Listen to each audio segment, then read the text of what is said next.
بسم اللہ الرحمن الرحیم۔ السلام علیکم ناظرین، ریڈ زون سے میں ہوں علی رضا الوی اور ہمیشہ کی طرح میرے ساتھ موجود ہیں جناب مسر برلاس۔ اور آج ناظرین ہم اپنی گفتگو کا آغاز کریں گے افغانستان سے۔ افغانستان کی صورتحال آپ کے سامنے ہے کہ ایسی صورتحال ہے کہ 8 دنوں میں 18 صوبے طالبان نے فتح کر لیے ہیں اور مسلسل فتوحات کا ان کا ایک سلسلہ جاری ہے۔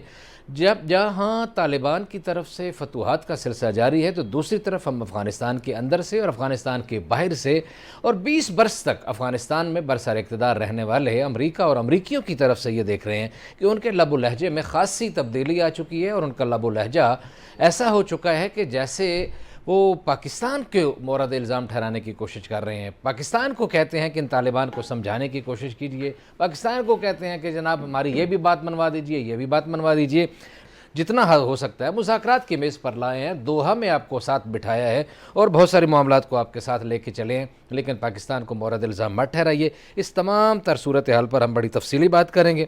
پھر پی ڈی ایم بھی پیپلز پارٹی کے پوائنٹ پر آ گئی ہے۔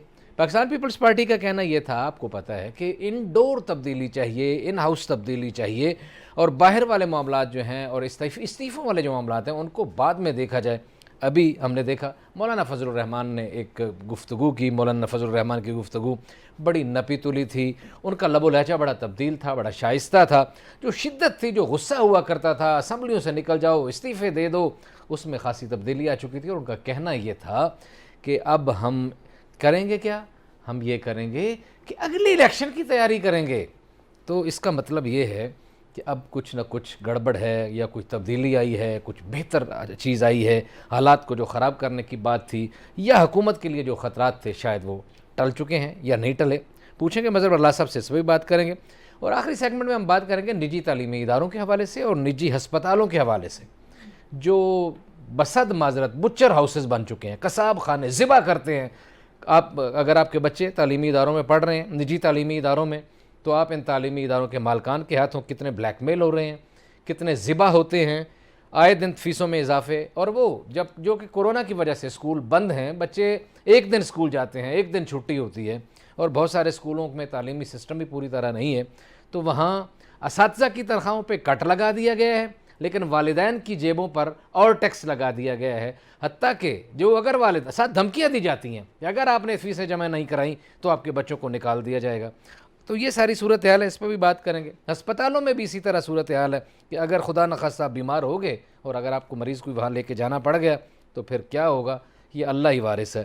مظہر برلاس صاحب، آپ کی طرف بڑھنا ہے اور افغانستان سے بات شروع کرنی ہے۔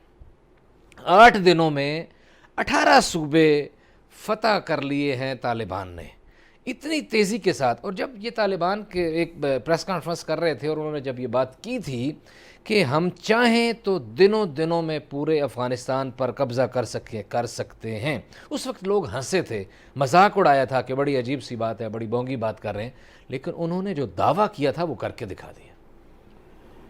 بالکل صحیح ہے جی، انہوں نے جو دعویٰ کیا وہ کر کے دکھایا، بلکہ ان کے دعوے کو آپ اس طرف لے جائیں جی، کہ پوری دنیا نے زور لگا لیا، دنیا کے طاقتور ترین ملک نے زور لگا لیا ایسے اور وہ قابو نہیں آئے۔ جی، انہوں نے وہاں استحکام نہیں آنے دیا، ٹھیک ہے، کہ پوری نیٹو فورسز وہاں تھیں، امریکنز وہاں تھے، اس کے باوجود نہیں آنے دیا۔ اب گزارش یہ ہے کہ امریکن تو نکل گئے، دوسرے لوگ بھی نکل گئے جو ان کے کوئی شہری رہتے ہیں، حتیٰ کہ انہوں نے طالبان سے یہ استدعا کی ہے کہ کابل میں جو امریکی سفارت خانہ ہے اس کو کچھ نہ کہیے۔ جی جی جی جی، ٹھیک ہے، جی، بالکل یہ ایک تو امریکی بے بسی ہے، صحیح ہے۔ مگر اس کے اندر ایک کوئی چال بھی ہو سکتی ہے۔ اچھا، یہ زیادہ جو فتوحات کرتے جا رہے ہیں نا، یہ کوئی چال ہو سکتی ہے، چونکہ طالبان امریکیوں سے مذاکرات کرتے رہے ہیں، ہاں جی، طالبان راہ سے بھی مذاکرات کرتے ہیں، انڈین سے بھی، جی، تو یہ کوئی چال ایسی نہ ہو جس کے لیے روس، چین اور پاکستان کو تیار رہنا چاہیے۔ صحیح ہے، اب پاکستان کے پاس ماشاءاللہ اچھی قوم ہے ہماری، اچھی فوج ہے، ہمارے پاس جدید ترین اسلحہ بھی ہے۔ مجھے یہ شک کیوں پڑا ہے، جی، پاکستان کو کیوں کہا جا رہا ہے کہ آپ باڑ ہٹا دیں؟ صحیح ہے. انڈیا نے یہ فینس لگائی ہوئی ہے پاکستان بارڈر کے ساتھ، اسے تو کسی نے نہیں کہا صحیح ہے. کہ باڑ ہٹائیں، جی بالکل کسی امریکی نے نہیں کہا. صحیح ہے. یہاں امریکنز یہ مطالبہ کیوں کر رہے ہیں؟ اس کا مطلب ہے ہوں. کہ طالبان کے کچھ گروپس جو ہیں ان کے روپ میں را نے پیسے بانٹے ہوئے ہیں پاکستان کے خلاف. ٹھیک ہے. تو یہ فتوحات جو ہو رہی ہیں اس کا مطلب یہ ہے کہ چونکہ افغانستان کی چائنا کو بھی بارڈر لگتی ہے، پاکستان کو بھی، ایران کو بھی، تو مشکلات ہوں گی دنیا کے ادھر کے لیے. ٹھیک ہے، یہ باڑوں والا مسئلہ آپ نے بڑا اچھے طریقے سے پوائنٹ آؤٹ کیا. لیکن مظہر برلا صاحب جیسے فتوحات بھی ہوئی ہیں، ہم نے دیکھا کہ $1 ٹریلین بلین ڈالرز جو ہے امریکہ نے لگائے یہاں 20 برسوں میں، فوج تیار کی، افغان سیکیورٹی فورسز تیار کی، وہاں ٹریننگ دی، وہاں اسلحہ دیا، وہاں پیسہ خرچ کیا. وہ ساری فوج تو بالکل چوزوں کی طرح اڑی گئی ہے، کوئی پتہ ہی نہیں، سمجھ ہی نہیں آ رہی. ہاں وہ اس لیے سمجھ نہیں آ رہی. اور اس میں بھی وہ جو آپ نے اشارہ کیا اس میں بھی یوں لگتا ہے جیسے کوئی انڈر گراؤنڈ ڈیلنگ ہو، ورنہ ایسی کوئی بات تو ممکن نہیں ہے کہ جن کے پاس زیادہ جدید اسلحہ ہے وہ بس کوئی نظر ہی نہیں آ رہے، اور جو جن کے پاس ان سے نسبتاً کم لیٹسٹ ٹیکنالوجی ہے وہ فتوحات پہ فتوحات. ایک بندہ موٹر سائیکل پہ جاتا ہے، جہاں دل کرتا ہے جھنڈا لگا دیتا ہے، کہتا ہے یہ ضلع بھی قابو کر لیا، یہ بھی قابو کر لیا. وہ ایسے ہی ہے نا جی. میں نے عرض کیا کہ یہ مذاکرات امریکن سے کرتے رہے طالبان، دوحہ میں، قطر میں ہوتے رہے.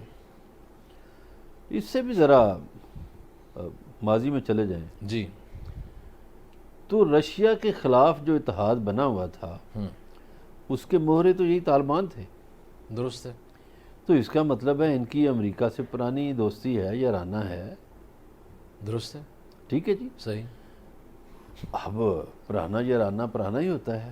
یارانہ تو یارانہ. یہ جو آپ جیسے بتا رہے ہیں کہ بندہ موٹر سائیکل پہ جاتا ہے، جھنڈا لیجیے فتح کر لیا، ایسے ہی گاڑیوں میں 4 بندے گئے جی، شہر فتح ہو گیا، موٹر سائیکل پہ گئے شہر فتح ہو گیا. اس طرح بھی فتوحات ہوتی ہیں. تو میرا خیال ہے کہ یہ ایک تو امریکن جان چھڑانا چاہتے ہیں اشرف غنی سے، جو ان کا ایجنڈا تھا وہ اشرف غنی صاحب پورا نہیں کر سکے. دوسری مرتبہ بھی انہیں بنا کے دیکھ لیا. اور اب مجھے لگتا ہے کہ وہ ایجنڈے کی تکمیل کے لیے انہوں نے طالبان کو کچھ اور پہلوانوں کا انتخاب کیا ہے. اچھا وہ فتوحات کرتے جا رہے ہیں. اچھا ایک بڑا اہم پوائنٹ ہے، معذرت چاہتا ہوں قطع کلامی آپ کی توجہ کے لیے تاکہ آپ اس طرف بھی بات کریں. وزیر اعظم پاکستان جناب عمران خان نے آج ایک بڑی حیرت انگیز بات کی. انہوں نے کہا کہ ثابت ہو گیا ہے کہ امریکہ نے خطے میں بھارت کے ساتھ اسٹریٹجک پارٹنرشپ شروع کر دی ہے، اس لیے پاکستان کو آنکھیں دکھائی جا رہی ہیں. وزیر اعظم پاکستان کا یہ بڑا الارمنگ بیان ہے. جی ہاں، آنکھیں بالکل دکھائی جا رہی ہیں. اور لیکن امریکن پریشان بھی ہیں. آنکھیں تو دکھا رہے ہوں گے، ظاہر ہے وزیر اعظم نے بیان دیا ہے تو ایسے تو نہیں دے دیا، انہیں ہم سے زیادہ خبر ہوگی. بڑی سوچ سمجھ کے. مگر انڈیا پر بھی وہ تکیہ نہیں کر رہے. ٹھیک ہے. انڈیا بھی ان کے مقاصد پورے کرنے میں ناکام ہوا ہے، اور ان کی کوشش اب بھی یہی ہے کہ پاکستان سے دعا سلام ٹھیک کر لی جائے، صلح صفائی کی جائے. ٹھیک ہے. چونکہ پاکستان کی وجہ سے پاکستان تو بیس کیمپ بن گیا تھا نا. جی. انہوں نے ایک سپر پاور جو سوویت یونین تھی اس کو ختم کیا. ٹھیک ہے. اب آج سے پہلے کبھی بھی طالبان کے بارے میں یا نہیں کہا جا سکتا تھا کہ پاکستان کو خطرات ہے. ٹھیک ہے. آج اس لیے کہا جا رہا ہے کہ طالبان کے کچھ گروپس، سارے طالبان نہیں، ظاہر ہے سب تو کچھ گروپس جو ہیں انہوں نے انڈین سے رقوم وصول کی ہیں پاکستان میں سیاسی عدم استحکام پیدا کرنے کے لیے، ٹھیک ہے، بد امنی پیدا کرنے کے لیے. کیا مقاصد ہے انڈیا کا؟ قندھار میں سفارت خانہ ہے، کس لیے کونسل خانہ بنایا ہوا ہے؟ مزار شریف میں کونسل خانہ ہے. تو انڈیا نے تو کوئی درجنوں کونسل خانے بنائے ہوئے افغانستان میں. صحیح ہے. اور بنیادی طور پر وہ را کے آفسز ہیں. تو وہاں پاکستان کے خلاف یہ کھچڑی پکتی رہی. ٹھیک ہے. پاکستانیوں نے ایک، میں سمجھتا ہوں اللہ تعالیٰ نے بڑا اچھا ان سے کام ایک کروا لیا جی کہ انہوں نے وقت کے ساتھ ساتھ جو باڑ لگا دی. ایسے ہی ہے. اب وہ باڑ اب چبھ رہی ہے, وہ انڈیا کو بھی چبھتی ہے, وہ افغانیوں کو بھی چبھتی ہے, لیکن مظہر برلاس صاحب جب چبھتی ہے. اچھا اتفاق یہ ہے حالات بدلتے رہتے ہیں نا, یہ باڑ لگانے میں بھی امریکن آشیرواد بھی حاصل تھی, تعاون بھی حاصل تھا, اور امریکن بڑی اڑ اڑ کے یہ باتیں کی جا رہی تھیں.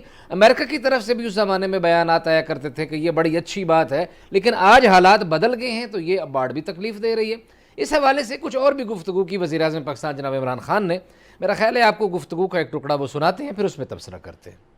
جی Imran Khan. Biden hasn't called me. Well, it's his option if he wants to call or not. It is business if he thinks it's necessary or not. I mean, not that I am waiting for any phone call. You know, it's his prerogative. Americans have decided that India is a strategic partner now, and I think that's why there's a different way of treating Pakistan now. And also they feel that we're very close to China, and then they want to sideline China. So I think in the broader strategic policy of the US, I think that's what is reflected in the way they have dealt with Pakistan. Pakistan is just considered only to be useful in the context of somehow settling this mess which has been left behind after 20 years of trying to find a military solution when there was not one. The political settlement is looking difficult right now because Taliban senior leadership came here and we tried to persuade them to come to some sort of a political settlement. Unfortunately, they refused to talk to Ashraf Ghani. Their condition is that as long as Ashraf Ghani is there, we are not going to talk to the Afghan government. They are now trying everything to somehow get the Americans back into Afghanistan. You know, the whole posturing right now is that they're blaming the Americans for this debacle, Pakistan and the Americans. جی برلاس صاحب, بہت ساری باتیں کی وزیر اعظم نے. طالبان اشرف غنی سے بات چیت سے انکار کر چکے ہیں. بائیڈن کے فون کا میں انتظار نہیں کر رہا ہوں. ایک بات پہلے ہم آلریڈی ڈسکس کر چکے ہیں جنہوں نے کی اسٹریٹجک پارٹنرشپ. اب گزارش یہ ہے کہ وہ عمران خان صاحب چونکہ یہ غیر ملکی صحافیوں سے بات کر رہے تھے, جی ہاں, تو انہوں نے جو پیغام پہنچانا تھا جس جگہ پہ پہنچا دیا ہے. درست ہے کہ آپ ہمیں کہتے ہیں کہ افغانستان کا گند صاف کرو, ہاں, اتحادی آپ انڈیا کو بناتے ہیں. ہم نے آپ کے ساتھ اتنا تعاون کیا پہلے بھی, تو اس تعاون کی کیا قیمت ملی؟ ہاں, ہم تو فرنٹ لائن اسٹیٹ تھے نا جی. ہم تو دنیا کے لیے لڑے دہشت گردی کے لیے, جی ہاں, کہ دنیا سے دہشت گردوں کا خاتمہ ہو. تو اس کا تو کوئی انعام و اکرام نہیں ملا, اور اب آپ انڈیا کو اسٹریٹجک پارٹنر بناتے ہیں اور ہمیں کہتے ہیں کہ آپ ذرا گند صاف کریں افغانستان والا. وائے, ہم کیوں کریں؟ یعنی 20 برسوں میں آپ سے کچھ نہیں ہو جو پایا آپ نے ڈالا 20 برسوں میں, اور ہم وہ صاف کرنے کے لیے آ جائیں. ایک علی رضا صاحب ایک بات یاد رکھیے گا, یہ جو 20 سال ہیں اس میں نفرتوں کی ایک فصل تیار ہوئی ہے. ایسے ہی اب امریکن کہہ رہے ہیں کہ پاکستانیوں نفرت کی یہ فصل تم کاٹو تاکہ ہمارے درمیان مزید, ویسے بھی افغان حکومتیں جو یہ پچھلے چند برسوں میں آتی رہی ہیں موجودہ حکومت سمیت, پاکستان کے خلاف ہمیشہ ان کے بیانات آتے ہیں, سازشیں آتی ہیں, انڈینز کو وہ جگہ دیتے ہیں, حالانکہ پاکستان نے اچھے ہمسایوں کی طرح افغانیوں کو پناہ دی تھی. ایسے ہی. لیکن مظہر برلاس صاحب, میں آپ کو اپڈیٹ, تازہ ترین اپڈیٹ جو دینا چاہ رہا ہوں, انہوں نے جو فصل تیار کی, جو جگہیں بنائیں, جو کونسل خانے بنائے, جو مراکز بنائے, جو نفرتوں کے تجارتی کیمپ قائم کیے تھے, ہرات سے, کندھار سے, مزار شریف سے, وہ بند کر کے بھاگنا پڑ رہا ہے انڈین کو. یہ ابھی کی تازہ فتوحات کی آج کے دن کی اپڈیٹس ہیں یہ. بالکل صحیح ہے. لیکن آپ نے دیکھا, جی, میں یہ سازش بتانے کے لیے ناظرین کو لے چلتا ہوں شام عراق کی طرف, کہ جہاں کوئی یہودی مسلمان کے روپ میں آ کے تنظیمیں بنا لیتے ہیں. ایسا ہی ہے. ٹھیک ہے, فلانا بغدادی تو فلانا بغدادی, یہ کون لوگ تھے؟ جی ہاں, وہ میں پھر کہہ رہا ہوں کہ مجھے اس میں سازش نظر آ رہی ہے. ٹھیک ہے, جو اتنی جلدی وہ فتوحات کر رہے ہیں, اور یہ جو 3 کونسل خانوں کا آپ نے ذکر کیا, جی ہاں, یہ کل کو کیا کہیں گے کہ ہمارے تو کونسل خانے نہیں جی, راہ پہ الزام کیسے لگ سکتا ہے؟ تو پاکستان میں اگر کوئی دہشت گردی ہوئی, جی ہاں, تو پاکستان تو ظاہر ہے کہے گا کہ این ڈی ایس نے اور راہ نے مل کر کیا ہے. تو این ڈی ایس والے کہیں گے جی ہم تو بڑے کمزور ہیں, طالبان فتوحات کر رہے ہیں. انڈین کہیں کہ جی ہمارے تو سفارت خانے, کونسل خانے بند ہے وہاں, جن کو آپ راہ مراکز کہتے ہیں. برلا صاحب ایک بات آپ سے پوچھنا چاہتا ہوں، اور بہت سارے ناظرین جو ہمارا پروگرام دیکھتے ہیں اور ہمیں بہت سارے لوگ کہتے ہیں کہ افغانستان پہ آپ سب سے ہٹ کے اور سب سے زیادہ ڈیپتھ میں بات کرتے ہیں اور تازہ ترین بات بتاتے ہیں. ایک سوال بہت کامن آ رہا ہے کہ یہ جو تیزی سے ہو رہا ہے آپ کو سازش نظر آ رہی ہے، لیکن اگر یہ لوگ اسی طرح بڑھتے چلے جا رہے ہیں، قبضہ کر لیتے ہیں، اور شراکت اقتدار کے حوالے سے بھی بات کی، امریکنز نے بھی کہا کہ بڑا پریشر آ رہا ہے شراکت اقتدار کر لے اشرف غنی، طالبان کہتے ہیں ہم بات چیت من کرنے کے لیے تیار نہیں ہیں. جو بھی پوزیشن بن رہی ہے ہمارے لیے وہ کتنی خطرناک ہے، ہمارے اوپر کیا اثرات ڈالے گی پاکستان پر، پاکستان کے ماحول پر، پاکستان کے شہریوں پر، ہمارے امن و امان پر؟ پہلی بات تو یہ ہے کہ پاکستان کو جو بارڈر افغانستان کے ساتھ ملتی ہے وہاں جنگ کے لیے تیار رہنا چاہیے. ٹھیک ہے. افغانیوں کے عزائم بڑے خطرناک ہیں. اچھا. چونکہ پاکستان کے خلاف بہت پیسہ وہاں دیا گیا ہے. انڈیا نے، اسرائیل نے، امریکنز نے پیسہ جھونک دیا وہاں. برلا صاحب آپ بہت خطرناک باتیں کر رہے ہیں، بڑی الارمنگ باتیں کر رہے ہیں آپ. پاکستان کو یہ جو ان کو فینس چبھ رہی ہے نا، وہ ان کا منصوبہ تو یہ تھا کہ یہ دہشت گردی پاکستان میں کروائیں. صحیح ہے. اب وہاں ہماری پاکستانی حکومت نے لگا کے تو رکاوٹ ڈال دی. جی ہاں. اب یہ حملہ آور ہوں گے. صحیح ہے. یہ حالات بتا رہے ہیں. اچھا. میں خود نہیں کہہ سکتا. ظاہر ہے انفارمیشن کی بنیاد حالات پہ بتا رہے ہیں کہ یہ پاکستان کے خلاف کوئی نہ کوئی سرگرمیاں کریں گے. اور یہ پہلے والے لوگ نہیں ہیں جو پاکستان کے بڑے دوست ہوتے تھے، یہ نہیں ہیں. ان کے بیانات، ان کی چیزیں، ابھی تو فتوحات جاری ہیں نا. جب یہ فتح کر لیں گے پھر یہ بتائیں گے، پھر یہ کہیں گے کہ پاکستان کے ان علاقوں سے ہمارے اوپر فائرنگ ہوتی رہی. پھر وہ لارو بار والا بھی مسئلہ اٹھے گا، پشتین والا. صحیح صحیح صحیح صحیح صحیح صحیح. آج بڑی افغانستان میں حوالے سے اور طالبان کے حوالے سے بڑی ہوش ربا انکشافات کیے ہیں مظہر برلا صاحب نے، اور جن خطرات سے انہوں نے آگاہ کیا ہے. اللہ نہ کرے ایسا ہو، اگر ایسا ہوتا ہے تو ہماری تو بھارت والی سرحدیں تو آلریڈی پہلے ہی محفوظ نہیں ہیں اور افغانستان والی سرحدیں بھی غیر محفوظ ہو جاتی ہیں، تو یہ بڑی پریشان کن صورتحال ہوگی. بات چیت کا سلسلہ جاری ہے، ہمارے ساتھ رہیے گا. ملتے ہیں بریک کے بعد.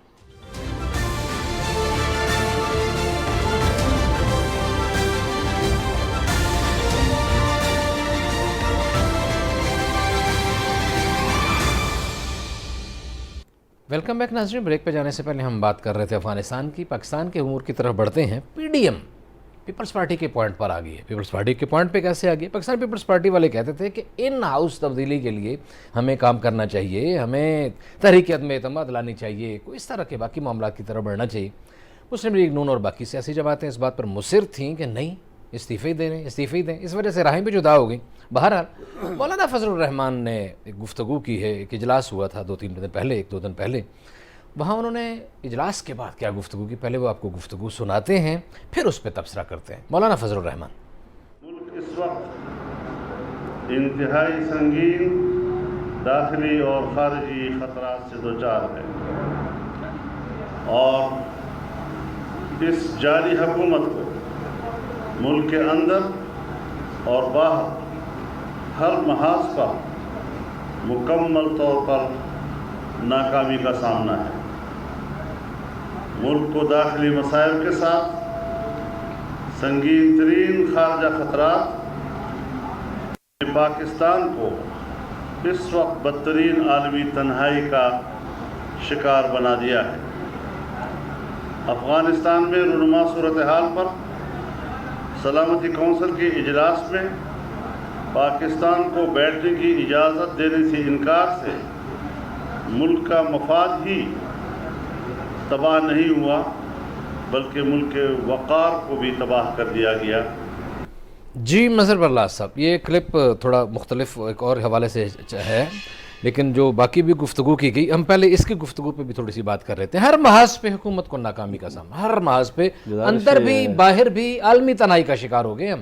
کہ مولانا صاحب سے جو کہ ہماری یاد اللہ دوستی ہے، تو ان کی باتوں پہ بندہ کیا کہے، ہنسی آتی ہے کہ مولانا صاحب اور ان کی پارٹی ساری پہلے یہ عورت کی حکمرانی کے خلاف باتیں کیا کرتے تھے، پھر یہ محترمہ بینظیر بھٹو کے دور میں امور خارجہ کی کمیٹی کے سربراہ بن گئے.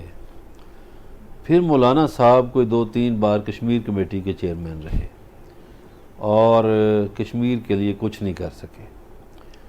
اب دیکھیے انہوں نے 2018 کے الیکشن کے بعد ایک بات کی جی ہم تو یوم آزادی نہیں منائیں گے. تو بھئی اگر آپ نہیں مناتے یوم آزادی تو اس ملک میں کیا کر رہے ہیں؟ جائیں اس ملک سے نکل جائیں. اب جو بیان کر رہے ہیں کہ اندرونی اور بیرونی خطرات ہیں، یہ ہمیشہ ایسی باتیں میں سنتا ہوں. میں ابھی 20-25-30 سالوں سے یہی باتیں سنتا ہوں سیاستدانوں کی. جو حکومت میں نہیں ہوتا وہ ایسی باتیں کہتا ہے کرتا ہے، اور جو ہوتا ہے اس کو سب ہرا نظر آتا ہے. وہاں بھی غلطی ہے. صحیح. جو اقتدار میں ہے وہاں بھی غلطی ہے، جو اقتدار میں نہیں اس میں بھی غلطی ہے. درست ہے. تو مولانا صاحب کے کہنے سے تو کوئی جعلی نہیں ہو جاتا، ناک وصلی ہو جاتا ہے. مولانا صاحب کو اگر یہ جعلی حکومت نظر آ رہی ہے تو ان کے فرزند ارجمند قومی اسمبلی کے رکن ہیں، استعفیٰ دے دیں. کیوں نہیں دیتے استعفیٰ؟ صحیح. ان کے بھائی وہاں خیبر پختونخوا میں قائد حزب اختلاف ہیں، وہاں سے کیوں نہیں استعفیٰ دیتے؟ ٹھیک ہے. اب یہ استعفوں کی باتیں کرتے ہیں نا، لے جی میں پھر ان کا ذرا وہ ساتھ شہباز شریف صاحب بھی کھڑے تھے، میں اس پہ بات نہیں کرنا چاہتا تھا لیکن کر دیتا ہوں تاکہ لوگوں کو پتہ چلے. جی فرمائیے. ابھی کشمیر میں الیکشن ہوئے، پیپلز پارٹی خوش، 11-12 سیٹیں مل گئی ہیں. جی ہاں. اچھا نون لیگ کو 6-7 سیٹیں ملی ہیں. جی ہاں. نون لیگ کی قیادت نے کیا کہا فاروق حیدر صاحب کو بلا کے کہ آپ لوگ حلف نہ اٹھائیں. اس نے کہا میں کوئی بیوقوف ہوں کہ حلف نہ اٹھائیں؟ آپ لوگ پاکستان میں اسمبلیوں سے استعفے کیوں نہیں دیتے؟ آپ لوگوں نے کیوں حلف اٹھا لیا تھا؟ مجھے کس منہ سے آپ کہہ رہے ہیں کہ حلف نہ اٹھائیں؟ یہ کار تک بات پہنچی. اچھا. تو باتیں کہنا آسان ہے، کرنا مشکل ہے. حقیقت یہ ہے کہ پاکستان کی اپوزیشن میں جان نہیں ہے. ٹھیک ہے. انہوں نے 2-3 سال بڑا ٹیل لگا کے دیکھ لی ہے. مولانا صاحب تو بیچارے لاہور بھی جب گئے تو اسی گفتگو میں انہوں نے یہ بھی کہا تھا کہ اب ہم ان ہاؤس تبدیلی کی طرف بڑھیں گے. لب و لہجہ میں کوئی تھوڑی سی تبدیلی تھی، پہلے کی نسبت کافی تبدیلی آ گئی ہے. یا تو کوئی سافٹ ویئر چینج ہوا ہے یا کچھ اور معاملہ ہے، یا نظر آ رہا ہے کہ شاید ہم کامیاب نہ ہو پائیں. اور اندر کے اجلاس میں یہ بات بھی ذرائع نے بتائی، یہ بات بھی اندر اجلاس میں کی گئی. انہوں نے کہا کہ لوگ ہماری طرف دیکھ رہے ہیں، اپوزیشن کی طرف، موجودہ حکومت کے کارنامے، مہنگائی کے یا جو بھی ہیں اس وجہ سے، اور اگر ہم ابھی بھی کچھ نہ بولے تو ہم اگلا الیکشن جو ہونے والا ہے اپنے طے شدہ وقت پہ جو ہوگا وہ بھی ہار جائیں گے. یہ خدشات بھی وہاں ڈسکس ہوئے اجلاس میں. بالکل ہوئے ہوں گے، چونکہ نون لیگ وہاں ایک بڑی پارٹی ہے. اب پاکستانی سیاست میں دیکھیے، مجھے تو نہیں پتہ اتنا، لیکن جو نظر آ رہا ہے مجھے لگتا ہے کہ اگلی دفعہ میدان سیاست میں 2 ہی پارٹیوں کا مقابلہ ہوگا. پی ٹی آئی کا پیپلز پارٹی سے مقابلہ ہوگا، نون لیگ نہیں ہوگی کہیں بھی. اچھا. ہاں یہ بات بڑی عجیب و غریب میں کرنے لگا. نہیں لیکن مسلم لیگ جو ہے وہ تو تبدیل ہوتی رہتی ہے نا، کبھی کاف ہو جاتی ہے، کبھی نون ہو جاتی ہے، کبھی جیم ہو جاتی ہے، کبھی کون سی ہو جائے، ابھی کوئی نئی ہو جائے گی. مجھے لگتا ہے کہ گراؤنڈ میں یہی ہوں گے، چونکہ اب ان ہاؤس تبدیلی کیسے ہوگی؟ یہ نا اس کی بات کی ہے نا، نون لیگ کی قیادت پیپلز پارٹی پہ اعتماد کرنے کو تیار نہیں. ٹھیک ہے.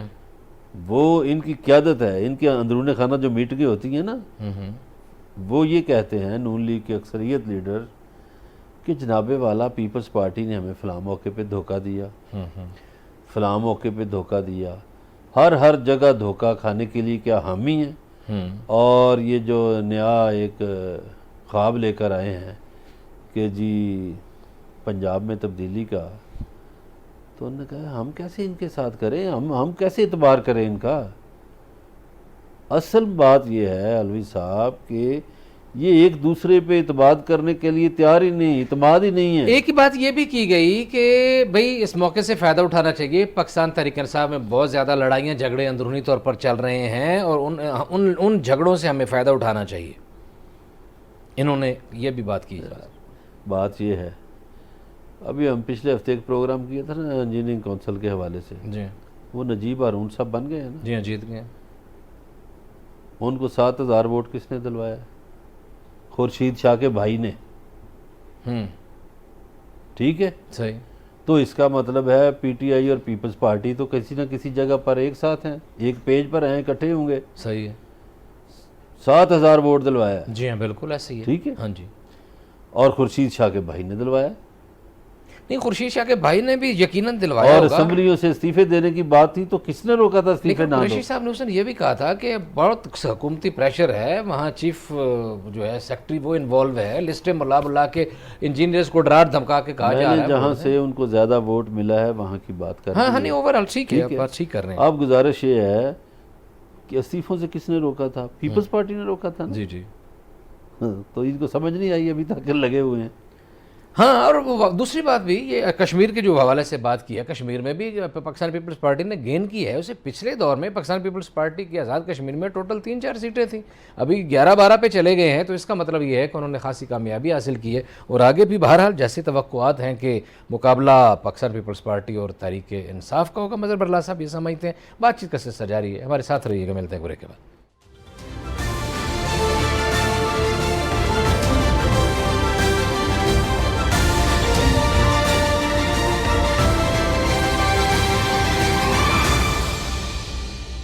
Welcome back. ناظرین, بریک پہ جانے سے پہلے پی ڈی ایم کے حوالے سے بات کر رہے تھے, پی ڈی ایم کے الزامات کی بھی بات کر رہے تھے, اور پی ڈی ایم کے بدلے ہوئے لب و لہجے کی بھی بات کر رہے تھے. اگلی خبر کی طرف بڑھنا ہے. نجی تعلیمی ادارے اور ہسپتال بچر ہاؤسز بن چکے ہیں بغیر کسی معذرت کے, قصاب کے ذبح کرنے کے لیے بیٹھے ہوئے ہیں تعلیمی ادارے بھی اور یہ نجی ہسپتال بھی. حکومت کی رٹ کدھر ہے؟ حکومت پاکستان کہاں ہے عملی طور پر؟ ان لوگوں کے لیے کوئی قانون ہے؟ کوئی ان کو پوچھنے والا ہے؟ کوئی فیسوں کے سٹرکچر میں, کوئی ڈاکٹروں کی فیسوں کے سٹرکچر میں, کوئی بچوں کی فیسوں کے سٹرکچر میں کوئی ان سے پوچھ سکتا ہے یا نہیں اس ملک کا کون والی وارث ہے؟ جی, لوگ رو رہے ہیں, چیخ رہے ہیں, پیٹ رہے ہیں کہ ہمیں ان ہسپتالوں والے کسائیوں سے, قصابوں سے بھی بچائیں, اور یہ تعلیمی اداروں والے قصابوں سے بھی بچائیں. اچھا جی, اس میں 2 باتیں کر لوں. پہلے ایک تو یہ ظلم ہوا اس ملک کے ساتھ 18ویں ترمیم کے چکر میں. 18ویں ترمیم منظور ہوتی گئی اور یہ دونوں محکمے تعلیم بھی اور صحت بھی صوبوں کو چلے گئے. اب صوبے بادشاہ بنے ہوئے ہیں, اپنی اپنی مرضی کرتے ہیں. صحیح. جس چیز کی بھی حکومت ہے, میں کسی کی فیور نہیں کرتا نہ مخالفت کرتا ہوں. حالت انہوں نے یہ کر دی ہے, 18ویں ترمیم تو چلو ابھی منظور ہوئی 8-10 سال پہلے, میں بھی یہی 12 پوچھنے سال, لگا تھا ابھی اس سے لیکن پہلے صورتحال 80 کے بعد جو لوگ اقتدار میں آتے رہے انہوں نے ہمیں اس نہج پر پہنچا دیا کہ سرکاری سکول بے معنی سے ہو کے رہ گئے, سرکاری ہسپتال بے معنی سے ہو کے رہ گئے. اتنی زیادتی ہو رہی ہے کہ پاکستان کے جو پہلے وزیر اعظم خان لیاقت علی خان نواب تھے کرنال کے, سب کچھ بیچ باچ کے چھوڑ چھاڑ کے اس ملک کی محبت میں آئے. آج ان کا بیٹا جو ہے وہ امداد کے لیے, یعنی ان کی بہو جو خط لکھتی ہے, بیٹا تو بیمار ہے, ظاہر ڈائلائسس کے لیے پیسے نہیں ہیں, پیسے مہینے کا نہیں بجٹ 1,70,000 روپے خرچہ بن رہا ہے, وہ پورا نہیں ہو رہا. تو جتنے اس ملک میں آپ دیکھیں بڑے, نواز شریف پارک تو شہباز شریف ہسپتال, تو نواز شریف ہسپتال, تو بھٹو ہسپتال, تو بے نظیر ہسپتال, تو جن لوگوں نے پاکستان بنایا, جو ابتدا میں پاکستان کے میں شریک تھے اس عمل میں, قائد اعظم محمد علی جناح یا خان لیاقت علی خان, ان بیچاروں کی اولادوں کا یا ان کے رشتہ داروں کا کیا حال ہو گیا. اس سے بڑا ظلم کیا ہو سکتا ہے؟ صحیح ہے. اب یہ تعلیمی اداروں کے سے آپ بھی واقف ہیں, تعلیم کو تجارت بنایا ہوا ہے. جی. کوئی خوف خدا نہیں. میں تو بہت دفعہ سوچتا ہوں کہ جو یتیم بچے ہیں جن کا کمانے والا کوئی نہیں ہوتا, وہ بیچارے کہاں جاتے ہوں گے, کیا کرتے ہوں گے؟ ظاہر ہے یہ ریاست ذمہ دار ہے اس کی. اگر کوئی بھوکا سوتا ہے تو ریاست ذمہ دار ہے. اساتذہ نے ہمارے ساتھ رابطہ کر کے ہمیں کہا ہے کہ ہماری فیسیں, ہماری تنخواہیں کم کر دی گئی ہیں, ہماری تنخواہیں کاٹ دی گئی ہیں, اور والدین نے ہم سے رابطہ کر کے کہا ہے کہ فیسیں بڑھا دی گئی ہیں, اسکول بند ہیں, ایک دن چلتا ہے ایک دن بند ہے, یا کچھ دن بند رہتا ہے, وہ اخراجات بھی نہیں ہیں, کٹوتیاں ہو گئی ہیں, لیکن لوگوں کے اوپر ظلم بڑھائے جا رہے ہیں. اب آپ دیکھیے کہ اس پرائیویٹ سیکٹر کو کون نکیل ڈالے؟ ان کو ڈالنی چاہیے نا حکمرانوں کو، بالکل. کوئی نہیں ڈال رہا. اس کا رونا ابھی ختم نہیں ہوا تو پرائیویٹ ہاسپٹل آ گئے. جی وہ تو بڑے قصاب ہیں جی ہاں. اور وہ ان کو کوئی احساس نہیں. اسلام آباد میں تو تعلیمی اداروں نے بھی بالکل تقریباً مفت پلاٹ لیے ہیں تعلیم کے نام پر، جی جی. اور ہسپتالوں نے بھی تقریباً مفت ویلفیئر کے نام پر اور یہ رفاہ کے نام پر پلاٹ لیے ہیں اور ذبح کر رہے ہیں. بس یہ کون سے ہسپتال ہیں؟ یہ ادھر جو آپ کے اسلام آباد میں مرکز میں جناب شفا اور غیر شفا پتہ نہیں کیسے کیسے شفائیں بانٹی جا رہی ہیں. شفا والے تو مشہور ہے نا، آپ کو پتہ ہے کام کے لیے کہ وہاں بندہ جاتا ہے تو لاش آتی ہے. جی ہاں، وہ چاہے بندے کو کچھ ہو نہ ہو اس کو آپریشن ضرور کرنا ہوتا ہے، اس اور میں آپریشن کے بعد کئی لوگوں کو روتے ہوئے حالت دیکھا ہے. یہ ہے کہ صفائی ہسپتال میں نہیں ہے، جی ہاں. پیسے بٹورے جا رہے ہیں، جی جی. طریقہ علاج بھی درست نہیں ہو رہا، ڈاکٹر پرواہ نہیں کرتے اور بالکل غیر معیاری. یعنی جو فیس لیتے ہیں چلو جی افورڈ کرنے والے ہوں گے لوگ، وہ دیتے ہوں گے، جی جی. لیکن انہیں بھی غیر معیاری چیزیں مل رہی ہیں. جی ہاں.